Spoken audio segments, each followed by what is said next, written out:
नमस्कार दोस्तों। कौवा, तुलसी, ब्राह्मण, फाल्गुन नदी व गाय को माँ सीता ने श्राप क्यों दिया था? कौवा, तुलसी, ब्राह्मण, फाल्गुन नदी व गाय को माँ सीता ने श्राप दिया था। यही कारण है कि गया में आज भी तुलसी का पौधा नहीं उगता है। ब्राह्मण कभी भी संतुष्ट नहीं होते हैं। इसकी कथा बेहद ही रोचक है। आखिर बिहार के गया में क्यों नहीं उगता तुलसी का एक भी पौधा? क्यों ब्राह्मण कभी संतुष्ट नहीं होता? फाल्गुन नदी सिर्फ नाम की नदी क्यों है?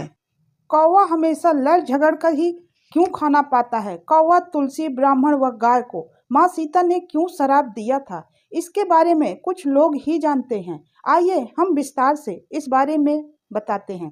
वाल्मीकि रामायण के मुताबिक वनवास के दौरान भगवान राम, लक्ष्मण और माता सीता पितृपक्ष में श्राद्ध करने के लिए बिहार के गया धाम पहुंचे।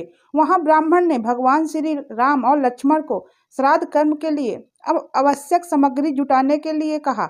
इस पर भगवान राम और लक्ष्मण नगर की ओर सामान लेने के लिए निकल पड़े।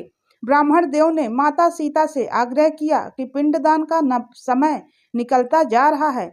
यह सुनकर माता सीता की व्यग्रता भी बढ़ जाती है, क्योंकि श्री राम और लक्ष्मण अभी नहीं लौटे थे। इसी दौरान दशरथ जी की आत्मा ने उन्हें आभास कराया कि पिंडदान का वक्त बीता जा रहा है।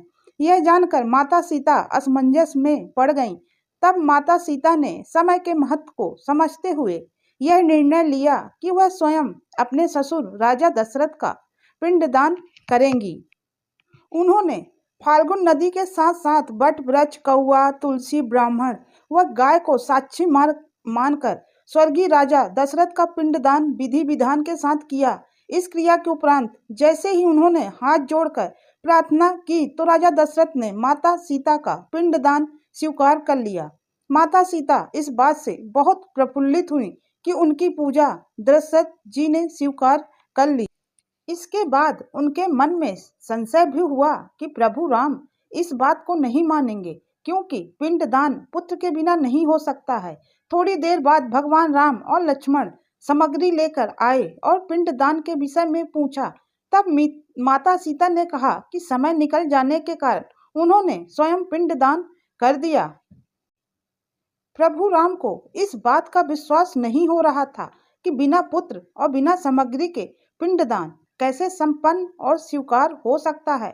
इसके बाद माता सीता ने कहा कि वहां उपस्थित फाल्गुन नदी, तुलसी, कौवा, गाय, वटवृक्ष और ब्राह्मण सद क्रम की गवाही दे सकते हैं। भगवान राम ने जब इन सब से पिंडदान किए जाने की बात पूछी, तब फाल्गुन नदी, गाय, कौवा, तुलसी और ब्राह्मण पांचों ने प्रभु राम का क्रोध देखकर झूठ बोल दिया।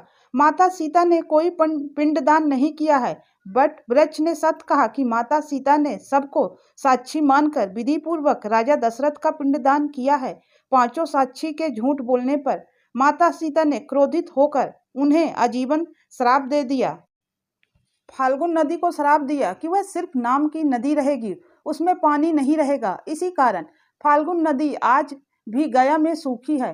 गाय को श्राप दिया कि गाय पूजनीय होकर भी सिर्फ उसके पिछले हिस्सा की पूजा की जाएगी और गाय को खाने के लिए दर बदर भटकना पड़ेगा।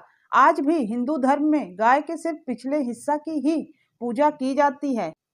माता सीता ने ब्राह्मण को कभी भी संतुष्ट न होने और कितना भी मिले उसकी दरिद्रता हमेशा बनी रहेगी। इसी कारण महाब्राह्मण कभी दान दक्षिणा के बाद भी संतुष्ट नहीं होते हैं। माता सीता ने तुलसी को श्राप दिया कि वह कभी भी गया की मिट्टी में नहीं उगेगी। यह आज तक सत्य है कि गया की मिट्टी में तुलसी नहीं फलती।